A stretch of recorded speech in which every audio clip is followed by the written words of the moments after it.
and welcome back to Glass Painting with Jack, except maybe not. Before we go on to see the video that my husband has hacked, I want to say a quick thank you to those who have subscribed to my channel. It means a huge deal to have you on board with me. To those of you who've liked and commented on my videos and even shared them, that means an awful lot and it's encouraged me to keep going. Next week I'll be back with another easy beginner's project for you, but until then I leave you with this little video that my husband has made.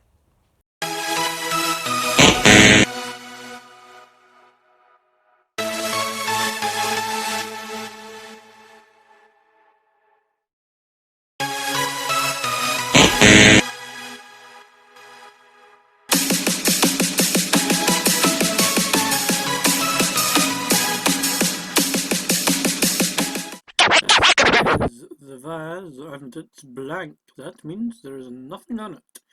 But watch as magic unfolds.